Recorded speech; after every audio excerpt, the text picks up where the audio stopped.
Locked On Podcast Network presents Locked On Sports Today. The Kansas City Chiefs are a dynasty. Sure seemed like the Eagles had a beef at the end of the game, though. And the Phoenix Suns are the NBA's latest super team, but can they win the title? This episode is brought to you by FanDuel Sportsbook, official sportsbook of Locked On. Make every moment more. Visit FanDuel.com/LockedOn to get started. I'm Peter Bukowski, starting your day with the can't-miss stories and biggest debates in sports. You're Locked On Sports Today. Searching all major sports. Found. Let's start with the biggest story. At halftime, the Kansas City Chiefs were down 24-14, and Philadelphia looked like it had wrested control of Super Bowl 57. And then Patrick Mahomes happened. The Chiefs poured on 24 in the second half. They get Patrick Mahomes' second Super Bowl title, Andy Reid's second Super Bowl title in a 38-35 win. Joining me now, Chris Clark from Locked On Chiefs, who is holding back a smile. And Chris, what was the difference in the second half for this Chiefs team, who really locked in, especially on offense, but on defense as well? They only gave up 11 in the second half. I just want to point out really quick, not only was this a matter of being down 10 points, but you also looked like you possibly could have lost Mahomes right before that halftime. That's a good point. Right before they went to half. He came out and he played phenomenal. And quite frankly, I know that he played a fantastic game. Kadarius Toney made a huge difference in this game. His first touchdown was amazing, but his punt return to put them on the 5-yard line to basically give them another touchdown was phenomenal, and that's exactly why they wanted him here. And that is a midseason acquisition that ultimately helps them win a Super Bowl. It's also an acquisition that helped them mitigate the loss of Tyreek Hill. They go out, and Patrick Mahomes becomes the first MVP since Kurt Warner in 1999 to win the Super Bowl. I think we had a feeling the Chiefs were going to be able to score points in this game. What was Kansas City able to do in the second half to try and keep their offense in it with a chance to go up late to get this win? Because the defense, they found ways to mitigate some of those big plays they were giving up in the first half. Yeah, on offense, it just looked like Kansas City's offensive line went out there in the second half and decided, and quite frankly, a little bit in the first half too, but they decided they weren't going to let Pat Mahomes get sacked. And for a game where you have both of the best pass rushing teams in the NFL and you have one sack, which really didn't really even feel like a sack because I don't think Saunders really got him, but it is what it is. And you look at this game and you look at what the offense was able to do. They were able to spread the ball around. Travis Kelce had a huge first half. He had a couple of catches in the second half. Juju Smith-Schuster got the ball moving and really, made them pay on defense at different times throughout the game. And then Pacheco was able to run the ball very effectively. And then, like I said, the Kadarius Toney route, I thought that was phenomenal. It was great play design by Andy Reid. And not only do they get that touchdown there, but then Andy Reid basically comes out, and I'm sorry, but I'll say it. He basically comes out and he dunks on the Philadelphia defensive coordinator because he does it again with Sky Moore from the other side. In a year where Tom Brady retires, it seems somewhat fitting that Mahomes is where he is. Is it too soon to be talking about what he needs to do to get into the Tom Brady territory? Are we verging into hyperbole here? I don't think so. I think that it is the right time to start talking about that because you start looking at what this Super Bowl is going to mean. And Tom Brady is a different situation. He won 7 Super Bowls. Whether or not Mahomes ever gets there, a lot of people, and I think this is probably the valid thought process in the league, Mahomes is probably one of the most talented quarterbacks that's ever played the game. Mm-hmm. Talent-wise, he is more talented than Tom Brady. That I don't think many people. But so is Aaron Rodgers. He hasn't won at the same level. No. Absolutely. No. And I'm not trying to take anything away from that. I'm just saying he is more talented than Tom Brady. He has the opportunity to go and chase Brady's records in a lot of different ways. If he has seasons like he did this year, it'll be a lot quicker than most people think. And he looks like he wants to play for the next 10 to 15 years. So I think it's going to be a good situation for him. And I do think that is a conversation that can start now that he's won 2 Super Bowls in 4 years. Stay up to date all year on the Kansas City Chiefs by subscribing to Locked On Sports Today and Locked On Chiefs on YouTube or wherever you get podcasts. Thanks for making Locked On Sports Today your first listen. Coming up, were the Eagles robbed at the end by a phantom holding call? We'll discuss that after we look at one thing the NFL spent 2 years preparing for that fell flat on Super Bowl Sunday. This year, the only app you need at your Super Bowl party was FanDuel, America's #1 sportsbook. I hope you had it. We're really excited about our new sports betting partner for Locked On because they're the #1 sportsbook in America, FanDuel. And if you're new to FanDuel, that's even better. They have so many great features that make betting on sports fun and easy. Looking at next year's Super Bowl odds, because it's never too early to do that. The Chiefs are favored to repeat. FanDuel has Kansas City plus 600 to win Super Bowl 58. They're followed by the Bills, not the Eagles, at plus 850. Philadelphia then comes in a three-way tie with Cincinnati and San Francisco at 9-1. You can do all of this on the FanDuel Sportsbook app that is safe, secure, and easy to use. So join FanDuel today at FanDuel.com/lockedon. That's FanDuel.com/lockedon. Make every moment more with FanDuel, official sportsbook partner of the NFL. There were multiple reports and articles talking about the extensive prep the NFL went through to ensure the turf for Super Bowl 57 was top-notch. It was decidedly anything but. The natural grass field that was used for the Super Bowl was reportedly grown and maintained for 2 years leading into Sunday. When it came time to play, though, things could have been much better. They could have been worse, but not by much. Players were slipping all over the place. Jake Elliott nearly whiffed a kickoff attempt because of slipping on the turf.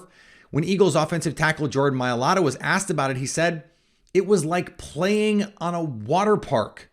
Mailata also said the Chiefs and Eagles players were talking during TV timeouts about how bad the field conditions were for both teams. Turf concerns have been a theme this season, but more so for artificial turf fields. We'll see how the league decides to address this natural versus artificial turf question this offseason. But when you put in this much effort and this is the result, that's an ugly situation for the NFL. The New York Jets have reportedly reached out to the Green Bay Packers about the availability of one Aaron Rodgers. The Packers quarterback told Pat McAfee that he will be going on a darkness retreat this week, which he believes he'll be closer to finding a decision. After all of that, Eagles fans might be doing their own darkness retreat, but for different reasons. The Jets are in the market for a veteran quarterback this offseason and have hired Nathaniel Hackett, Rodgers' former offensive coordinator, as their OC. As to whether he will be a Jet or a Raider or retired, only Aaron knows. And maybe he doesn't even know yet, but the darkness will provide him light. I don't know. Derek Carr looks like he will be a free agent sometime near the end of the sentence. A report by ESPN has Carr not waiving his no-trade clause, and he will not extend the deadline Wednesday when more than $40 million in guaranteed money is owed to him. The report says Carr was asked to take a pay cut by the one team he met with if he were traded there. If he was released before the deadline, the Raiders will save the guaranteed money owed to Carr and only take a $5.6 million cap hit. The only team Carr met with was the New Orleans Saints. Carr will be able to negotiate with teams earlier than other free agents if he's released.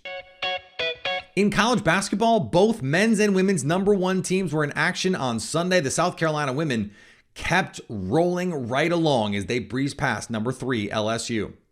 Dawn Staley and South Carolina's women's basketball team showed today why they are the best team in their sport, knocking off the LSU Tigers by a final score of 88-64. Hello, everyone. I'm Andrew Lyon of Locked On Gamecocks.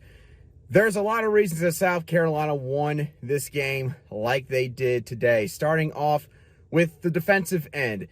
The Gamecocks might have given up 20-plus points to Alexis Morris, but Kiera Fletcher did a phenomenal job at the point guard position, making life much more difficult for Morris. Dawn Staley and this coaching staff clearly were prioritizing her in their game plan, calling a lot of full court pressure whenever she got the basketball, and I believe that wore her down over the course of the game. And on the men's side, #1 Purdue left unranked Northwestern with an L. It was the first time in program history for Northwestern that they beat an AP number 1 ranked team. They were 0-19 heading into Sunday in those games. It is also huge for the Wildcats' tournament resume, led by an experienced backcourt and supported by a rowdy student section behind each basket. Northwestern added a signature win to its bid for the school's second possible NCAA appearance. Northwestern's 18 wins this season are the most for the school since it went 24-12 during the 2016-2017 season. That year, they lost to Gonzaga in the second round of the NCAA tournament, their only tournament appearance in school history. We were on our way to a classic ending in a Super Bowl that looked like it had a chance to go down in history. One penalty at the end sets up the game-winning field goal for the Kansas City Chiefs. And you guessed it, Eagles fans feel a type of way about it. Not just Eagles fans, by the way. A lot of NFL observers did not like that call. Joining me now from Locked On Eagles, Gino Camilleri. And Gino, normally I would just give you a chance to go off here, but I know that you don't believe this call was the reason they lost the game. Let's start with the call, though. What did you think of the call? I think just let the guys play. Nobody wants it to come down to a yellow flag, and refs at every level of every sport, they just got to know. Let the guys play, but it doesn't come down to that when you allow 38 points to the Kansas City Chiefs. Your defense, who was legendary all year, created absolutely no pressure, no sacks on Patrick Mahomes. It felt like he could do exactly what he wanted to do. Exactly what he wanted to do, where he could scramble, buy time, get those guys who would come open. And that's exactly what happened. And at the end of the game, when you needed a stop, it was the old Andy Reid is going to scheme up a game plan better than you. And when they finish every single drive in points in the second half, you're not going to beat Andy Reid and Patrick Mahomes. As good as the offense plays, and hats off to the Kansas City Chiefs, it shouldn't have come down to that play, but I'm not going to let that be the narrative. You have to win with class, and a game like that, that's one of the all-time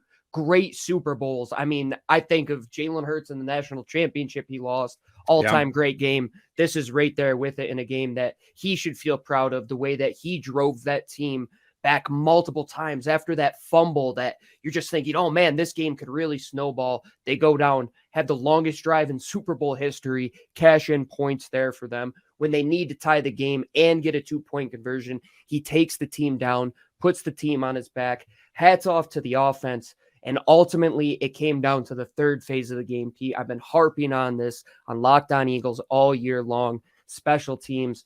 Look what happened. Kadarius Toney almost takes one to the house, puts them in field position. They take the lead, and that was the script right there. Once the Chiefs got the lead in that game, they weren't going to give that thing up. And, hey, hats off to Andy Reid. He got another one, and that Chiefs team is a damn good team. Ultimately, it came down to an experienced coach, a veteran quarterback, besting a coaching staff that, hey, they got a gut punch. Jonathan Gannon, he might be taking head coaching interviews. I don't know if you might be wanting to interview him after that performance, but Shane Steichen, it looks like the way that he is going to ride off in the sunset was an offensive performance that he should feel proud of, putting up 35 points, putting them in multiple positions to be in that game. And man, the neutral observer, you got to be happy watching that one. Are you going to view this more in retrospect as a missed opportunity for a Philly team that could look very different, or is this going to be the jumping off point for Jalen Hurts as he becomes that guy in the NFL? I think that question is signed, sealed, and delivered, that he is that guy. There were talks before the game that they were going to give him basically whatever he wants to be the franchise quarterback. And how can you look at that performance today and not say that he isn't the guy? I mean, he went blow for blow with Patrick Mahomes, and the question mark all season and all week leading up to this game was, could he be in a game with the best of the best? I think he answered those questions with the performance that he went and put out. I made the analogy before the season started that they have to give him the keys to the Formula One car to drive. He's not the driver of the car, Pete. He is the car. You have to build the whole thing out of Jalen Hurts. It was evident today.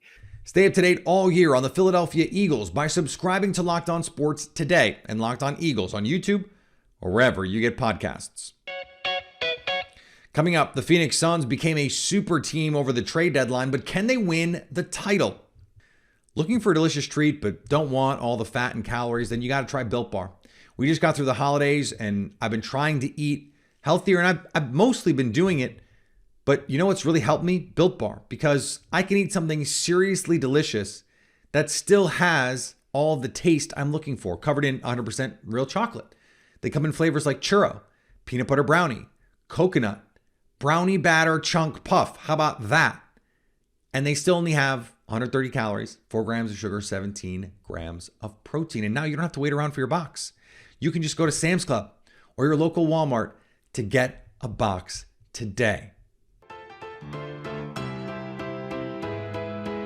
The Super Bowl may have been on Sunday, but the NBA did not wait for the fireworks. The Phoenix Suns get Kevin Durant in a blockbuster deal from Mikal Bridges, Cam Johnson, a slew of unprotected first-round picks, and now they are the favorite, at least in the West, to make it back to the NBA Finals. Brendan Clean joins me now from Locked On Suns. And Brendan, normally in a situation like this, I ask why the team made this move. Well, we know why. His name is Kevin Durant.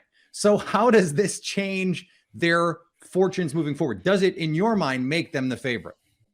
I think it does, and we can get into why. I think in terms of how it changes their fortunes, this is a team we knew had to make a move. Last year, they won 64 games. They looked like clearly the class of the NBA. They get to the second round and run into what they couldn't handle, which was a Dallas Mavericks team with Luka Doncic. And I think they learned that lesson twice in a row, facing Giannis Antetokounmpo and then Luka. They knew they needed to do something. They knew their offense wasn't at the level of these other juggernaut teams in the league if they wanted to win a title, which obviously is the goal. I didn't necessarily think in season we would get a Kevin Durant trade. It was obviously the talk of the league last summer. It felt like that book was closed, at least until the upcoming offseason here in 2023. They decide to strike with a new owner, pony up big time, as you just listed out, with all that they had to give up. And they definitely solved the offense problem at the very least. They might have some other ones now too, but that one I think they can go ahead and check off. What did you think of the price the Suns paid to get one of, when he's healthy, the 5 best players in basketball? Yeah, 5 best players in basketball, a franchise changer, somebody that if you read any of the reporting coming out of Brooklyn, that they were just sort of like these terms like honored to work with and treasured the opportunity and this and that. Like, it sounds a little silly and it's weird to say after somebody leaves, I guess. But at the same time, that's the type of caliber of player we're talking about. You don't pass up the opportunity to go out and get somebody, especially because the Suns are in position to win as soon as this year with him. In terms of the price, I think like last year, Suns fans were prepared that maybe all 3 of DeAndre Ayton, Mikal Bridges, and Cam Johnson might be in this package, maybe fewer picks in that case. I think everybody was content with it's going to be a massive haul. I think in this particular case, we don't know what the draft future will look like. Devin Booker is under contract long-term and is still very young, so you feel a little more optimistic there. I do think the Suns were pretty fortunate that DeAndre Ayton wasn't involved in the end. They have their defensive issues with Mikal Bridges, a runner-up last year for Defensive Player of the Year, now in Brooklyn. But having a center that you can trust and hold down the fort and anchor a defense, get rebounds, do all those things that a big man needs to do on a great team like this, I think that actually worked in their favor. This is a team that still has to go win. They still have to go play basketball to do this. What do you think of the basketball fit understanding? Okay, the bench has now taken a hit with some of these role players, but offensively, it seems like he is going to fit seamlessly with who they want to be and who they've been offensively. Initially, I think the concern is just going to be Kevin Durant is out still with that right MCL sprain from Jimmy Butler falling into his leg. And so it's sort of crazy that all this happened while Durant is not even active, right? He's going to make his debut in Phoenix in a street clothes, a hoodie. So that, I think, is the initial concern, that he probably won't return until February 24th, a home game on a Friday night against the Thunder coming out of the All-Star break. That's probably when he's going to be back. You're talking about 21, 22 games for them to get this figured out. I think in general, the offense is going to gel really well. I think you can stagger Booker, Paul, and Durant so that at least 2 of them are on the court at all times. Closing games, all 3 will be. The defense, I think, that Durant brings as an underrated part of this. So I don't expect the fit to be a problem. It's just these are great players needing to adjust the way they play basketball, and you're not giving them a lot of time to do that. I also think the role players that are filling in the gaps now, point of attack defense, I think is going to be the underrated thing to watch here. They lost Bridges, who just, no matter who it was, it could be Jason Tatum, it could be John Morant, no matter what size or style that player was, Bridges was going to guard them and do it well. They don't have a guy to do that right now. Stay up to date all year on the Phoenix Suns by following Locked On Sports Today and Locked On Suns everywhere you find podcasts, including on YouTube. And finally, it was a wild weekend in Phoenix for the PGA Tour. Phoenix was the center of the sports universe this week. Scottie Scheffler played as flawless a tournament as you can put together at TPC Scottsdale to win back-to-back Phoenix Open titles. He also regains the #1 ranking in the world with the win. The weekend may have been upstaged, though, by a streaker whose mugshot can only be described by using the word epic or hilarious or can't miss. I don't know. Use one of those, whichever sounds the best. He led police on a chase that spanned multiple holes and ended on the 16th in the water. Still, Scottie Scheffler played one heck of a tournament. Thanks for making Locked On Sports Today your first listen. Now go find your favorite team's Locked On podcast and make them your second listen. Coming up tomorrow, will the Ravens get Lamar Jackson back this year? So at least until tomorrow, stay locked on sports today. Locked On Podcast Network presents Locked On Sports Today. For more episodes of Locked On Sports Today, go to our video on demand. Click on sports at the top of your screen. There, you'll find past episodes of Locked On Sports Today, plus other Locked On shows on demand.